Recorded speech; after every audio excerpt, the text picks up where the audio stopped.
Everyone, I welcome you all in this online platform by Alliance IAS Academy, where we discuss the current affairs of 2021 through MCQs. So, I wish you all a very good luck for today's session. So, let's start it with our very first question, which is regarding the governor.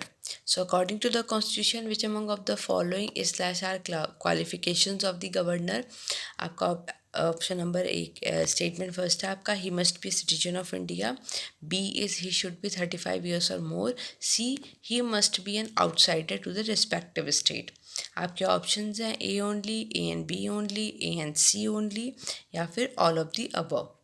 ध्यान से देखिएगा, यहाँ पे catch point ये होते हैं कि क्या बातें कॉन्स्टिट्यूशन में कही गई हैं, क्या बातें आपकी कॉन्स्टिट्यूशन में नहीं कही गई हैं. तो देखते हैं इसका आंसर क्या है. आई होप आप लोगों ने नीचे कमेंट सेक्शन में बता दिया होगा अभी तक. तो पहला इसका आंसर आपका A and B only, which means आपका पहला और दूसरा कॉन्स्टिट्यूशन में है, तीसरा नहीं है. तो एक एक करके इनको डिस्कस करते हैं.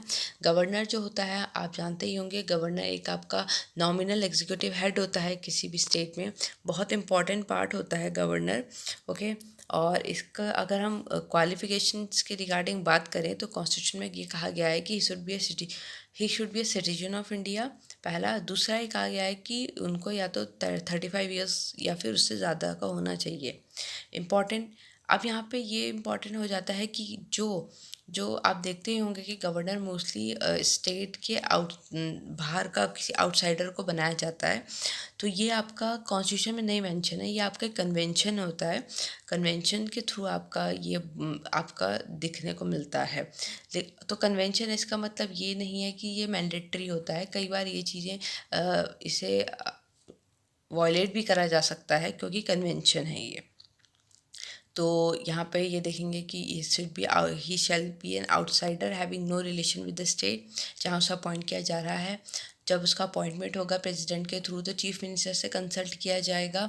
और वही कि गवर्नर उस स्टेट का नहीं होना चाहिए जिस स्टेट में उसे अपॉइंट किया जा रहा है.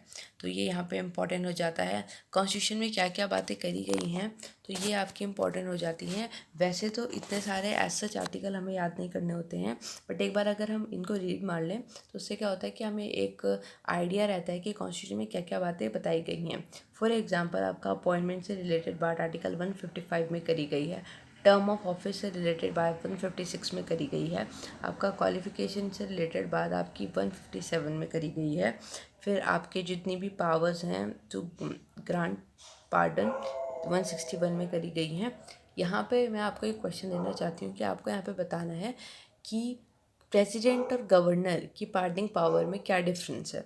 बस इतना सा है. आपको कमेंट सेक्शन में एक बार इसको पॉज करके नीचे कमेंट सेक्शन में बताना है कि प्रेसिडेंट की जो पार्डनिंग पावर होती है और गवर्नर की जो पार्डनिंग पावर होती है उसमें क्या डिफरेंस होता है. अगर हम डिटेल्स में जाएं इन आर्टिकल्स की, तो जैसे फॉर एग्जांपल आपका आर्टिकल 176 में जो गवर्नर आपका स्पेशल एड्रेस करता है वो बताया गया है. फिर आपका यहाँ पे अपॉइंटमेंट ऑफ डिस्ट्रिक्ट जज आर्टिकल 233 में बात करी गई है. तो इस तरीके से एक बार आप इसको पॉज करके एक बार पढ़ सकते हैं क्योंकि इससे आपको एक आइडिया लग जाएगा कि क्या क्या बातें कॉन्स्टिट्यूशन में करी गई हैं. तो इसके साथ ही हम अपने नेक्स्ट क्वेश्चन की तरफ बढ़ते हैं. So Bangkok principles is related to. आपको बताना है कि बैंकॉक प्रिंसिपल किस चीज़ से रिलेट करता है. Option A refugee, option B biological weapons, option C genetic resources, option D none of the above.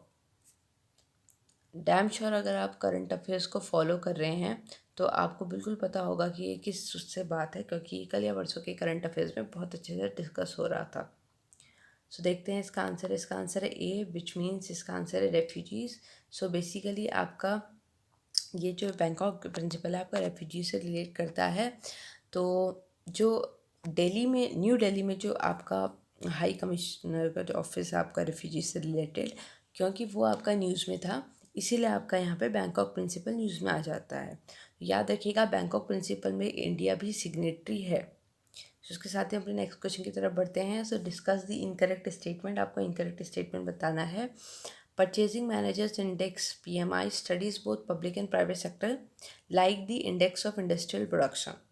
दूसरा स्टेटमेंट है PMI is not used in GDP calculation. Why the IIP is? आपको बताना है incorrect statement. A only, B only, both या none. देखते हैं इसका answer क्या है. अभी परचेजिंग मैनेजर्स इंडेक्स की आपकी रिपोर्ट आई है, इसीलिए आपका ये न्यूज़ का पार्ट हो जाता है। इसका आंसर है ए ओनली, विच मीन्स पहला स्टेटमेंट आपका गलत है, क्योंकि परचेजिंग मैनेजर्स इंडेक्स आपका दोनों सेक्टर के लिए नहीं करता है, लेकिन आपका इंडेक्स ऑफ इंडस्ट्रियल प्रोडक्शन दोनों सेक्टर के लिए करता है। ये आपका इम्पॉर्टेंट हो जाता है। तो यहाँ पे ही अगर दूसरा स्टेटमेंट देखें तो वो बिल्कुल करेक्ट है। पीएमआई का यूज़ जीडीपी कैलकुलेशन में नहीं होता है, जबकि आईआईपी का यूज़ होता है। तो अब अगर हम इसको डिटेल में करके देखें एक बार, तो परचेजिंग मैनेजर इंडेक्स को डिस्कस करें, तो बेसिकली ये आपका जितना भी मैन्युफैक्चरिंग से रिलेटेड आपका जो सेंटिमेंट होते हैं उनको स्टडी करता है। अगर यहाँ पे आपका अबव 50 आपका यहाँ पे जो है आपका इंडेक्स देखा जाता है, तो उसे ये हम इसमें आपका जीडीपी का इकोनॉमिक एक्सपेंशन काउंट करते हैं। बट अगर यहाँ पे हम लेस देन 50 अगर हमें यहाँ पे काउंट करता है, तो यहाँ पे हम कॉन्ट्रैक्शन जो है ये दिखाता है आपका इकोनॉमी में। तो ये इंपॉर्टेंट हो जाता है। ये इंपॉर्टेंट हो जाता है कि पीएमआई में आपका मैन्युफैक्चरिंग और सर्विसेज इन दोनों को अलग अलग सेपरेटली इसमें बनाया जाता है। इसके लिए पीएमआई, इंडिया का पीएमआई जो है अभी कम हुआ है, इसीलिए ये न्यूज़ का पार्ट हो जाता है। फिर अगर हम इसी में हम आगे बात करें, तो इंडिया के लिए पीएमआई जो है वो जापानीज़ जो फर्म है निकी वो निकालता है। ओके, और यह के इसमें आपको 5 इंडिकेटर्स यहाँ पे देखने को मिलते हैं: new orders, inventory level, production, supply, deliveries and employment environment. तो ये आपका यहाँ पे इम्पोर्टेंट हो जाता है। सो इसके साथ ही अपने नेक्स्ट क्वेश्चन की तरफ बढ़ते हैं। So which among of the following slash are correct? Correct statement बताना है। पहला है OPEC is the permanent inter governmental organisation of 14 oil exporting developing nations that coordinate and unifies the petroleum policies of its member countries. दूसरा है OPEC plus is a group of OPEC countries and its allies including non OPEC oil producing countries also. आपके options हैं A only, B only, both या none. देखते हैं इसका answer क्या है। इसका आंसर है बोथ, विच मीन्स दोनों स्टेटमेंट करेक्ट हो जाते हैं आपके यहाँ पे। तो अगर हम ओपेक की बात करें, तो ये आपका 1960 में आपका बना था, और बगदाद जो कॉन्फ्रेंस थी उसके थ्रू इसको बनाया गया था। उस टाइम पे जो इसके मेंबर्स थे Iran, Iraq, Kuwait, Saudi Arabia, Venezuela, ये इसके इंपॉर्टेंट हो जाते हैं। अभी करंटली इसके पास आपके 14 मेंबर्स हमको देखने को मिलते हैं। ओके, अब यहाँ पे ध्यान रखिएगा, इन 14 मेंबर्स में जो आपके हाईलाइटेड हैं, आपको कुछ आपको मोस्टली आपके जो मिडिल ईस्ट की कंट्रीज़ हैं आपको वही दिख रही होंगी। सो इसके साथ ही अगर इसका हेडक्वार्टर वियना ऑस्ट्रिया में हमको देखने को मिलता है। सो ये इंपॉर्टेंट हो जाता है। इसका ऑब्जेक्टिव पेट्रोलियम पॉलिसी से रिलेटेड है। तो इसके साथ ही अगर हम एक बार मैप में चेक करें, तो ये आपका जो ओपेक कंट्रीज़ हैं वो आपका यहाँ पे मैप में हमें देखने को मिलती हैं। सो जैसे कि आप देख ही रहे होंगे कि Iran, Kuwait, Qatar, UAE, Saudi Arabia यहाँ पे हो गया। फिर आपका अगर अफ्रीकन कॉन्टिनेंट में देखें, तो आपका यहाँ पे अफ्रीकन कॉन्टिनेंट में लीबिया हमें देखने को मिलता है, अल्जीरिया हमें देखने को मिलता है, आपका नाइजीरिया, गैबॉन, एंगोला। फिर हम सदर्न अमेरिका जो कॉन्टिनेंट है उसमें देखें तो वेनेजुएला, इक्वाडोर। तो हम ये नहीं कह सकते कि ओपेक आपका एक ही कॉन्टिनेंट से रिलेट करता है, क्योंकि आप देख सकते हैं कि यहाँ पे 3 कॉन्टिनेंट की कंट्रीज़ की पार्टीज़ हैं। सो इसके साथ ही अगर हम ओपेक प्लस की बात करें, तो ये उन कंट्रीज़ का ग्रुप है जो जो इसमें आपकी non OPEC oil producing countries भी आती है। मतलब वो कंट्रीज़ ऑयल प्रोड्यूस करती हैं बट वो ओपेक का पार्ट नहीं है, तो वो आपकी ओपेक प्लस में आपकी आ जाती हैं। इम्पॉर्टेंट इसमें हो जाता है कि इसमें जैसे आपकी आती हैं Russia, Sudan, south Sudan, Mexico, Malaysia हो गया आपका, कज़ाकिस्तान हो गया, ये न्यूज़ का पार्ट भी था अभी, अज़रबैजान हो गया, तो ये आपका न्यूज़ का पार्ट भी था, और ये भी आपके नॉन ओपेक और ओपेक प्लस में आपके आते हैं। तो ये आपका इम्पॉर्टेंट हो जाता है। इसके साथ ही अपने नेक्स्ट क्वेश्चन की तरफ बढ़ते हैं। So United Nation High Commissioner for Refugees is an international organization working to saving lives, safeguarding the rights and providing a better future for refugee, forcefully displaced communities and stateless people. दूसरा, UNHCR also won Nobel Prize for Peace twice. आपको correct statement बताना है, ए only, B only, both या none. देखते हैं इसका answer क्या है। जैसे कि मैंने कहा था, क्योंकि आपका जो ये न्यूज़ का पार्ट है। हाई कमिश्नर फॉर रेफ्यूजीज़ जो हैं, ये यूनाइटेड नेशन की जो बॉडी है, तो इसलिए आपका ये न्यूज़ का पार्ट है। तो क्वेश्चन बनता है, इसका आंसर है बोथ, विच मीन्स आपके दोनों स्टेटमेंट करेक्ट हैं। सो बेसिकली ये आपका 1950 में आपका बना था, ओके, सेकेंड वर्ल्ड वॉर के पीरियड के बाद, ओके। 135 कंट्रीज़ में ये काम करते हैं और इंडिया में भी इनका एक ऑफिस है, न्यू दिल्ली और चेन्नई में। ये आपका यहाँ पे इम्पोर्टेंट हो जाता है। यूएनएचसीआर जो है कि यहाँ पे रेफ्यूजी से रिलेटेड आपके जितनी भी डीलिंग करी जाती है, ओके। और ये एक अवार्ड भी देते हैं जिसे नानसेन रेफ्यूजी अवार्ड कहते हैं एनुअली, उन लोगों के लिए जो रेफ्यूजीज़ के लिए काम करते हैं। इसके साथ ही अगर हम इसी से रिलेटेड एक कन्वेंशन की बात करें तो 1951 में रेफ्यूजी कन्वेंशन एक ट्रीटी लाई गई थी जिसके थ्रू आपका राइट्स दिए गए थे पर्सन को ताकि वो असाइलम को सीक कर सकें। याद रखिएगा, इंडिया इसकी सिग्नेटरी नहीं है। ये यहाँ पे इम्पॉर्टेंट हो जाता है कि India is not its signatory. So इसके साथ ही अपने नेक्स्ट क्वेश्चन की तरफ बढ़ते हैं। So which among of the following is the possible outcome of a high cash reserve ratio. आपको बताना है कि अगर कैश रिजर्व रेशियो हाई होता है तो क्या क्या चीज़ें हमें देखने को मिल सकती हैं। क्या चीज़ देखने को, banks will have more money to lend, banks will have less money to lend, government will have less money to spend, none of the above. So ज़्यादा पॉसिबल आउटकम यहाँ पे कौन सा होगा आपको वो बताना है। इकोनॉमिक्स का पार्ट हो जाता है, बजट का जो हम सेशन कर रहे हैं उसमें ही हम जो मेन इम्पॉर्टेंट टर्म्स हैं उनको भी यहाँ पे डिस्कस कर रहे हैं। तो देखते हैं इसका आंसर क्या है। इसका आंसर है बी, विच मीन्स आपका banks will have less money to lend. तो इसके लिए हमें सबसे पहले समझना होगा कैश रिजर्व रेशियो क्या होता है। तो कैश रिजर्व रेशियो बेसिकली एक मिनिमम अमाउंट होता है जो कि जितना भी डिपॉजिट एक बैंक में आ रहा है कस्टमर के थ्रू, ओके, उसका एक अमाउंट होता है जो कि बैंक को एज अ कैश की फॉर्म में डिपॉजिट रखना होता है आरबीआई के पास, ओके। और ये जो फिक्स करते हैं कि कितना होता है, ये आपका जो सेंट्रल बैंक है विच मीन्स आरबीआई है, वो ही इसकी गाइडलाइंस को फिक्स, वो ही बताता है कि कितना आपका कैश रिजर्व रेशियो होना चाहिए, कैश की फॉर्म में रखा जाएगा, ये इंपॉर्टेंट हो जाता है। अब यहाँ पे ध्यान दीजिए कि अगर कैश रिजर्व रेशियो आपका बढ़ता है तो इससे आपका किस तरीके से आपका उस पर फॉर्म फ़र्क पड़ेगा। तो हम यहाँ पे एक उससे समझते हैं कि फॉर एग्ज़ाम्पल आपका एक बैंक है बी, तो अगर इसके पास आपके 100 रुपीज़ आपके डिपॉजिट में थे, जिसमें से अगर आरबीआई बोलती है कि आपको 10 रुपीज़ को या फिर आपको मान लेते हैं, चलो बड़ा ज़्यादा बड़ा नंबर ले लेते हैं, मान लेते हैं आरबीआई कहती है कि आपको 40 रुपीज़ को एज अ सीआरआर आपको सेव करके रखना है। तो विच मीन्स अब बैंक के पास कितने रुपीज़ बचे, 60 रुपीज़ बचे लैंड करने के लिए। हम बस अब यहाँ पे सीआरआर कंसिडर कर रहे हैं और चीज़ों को ध्यान में नहीं रख रहे हैं।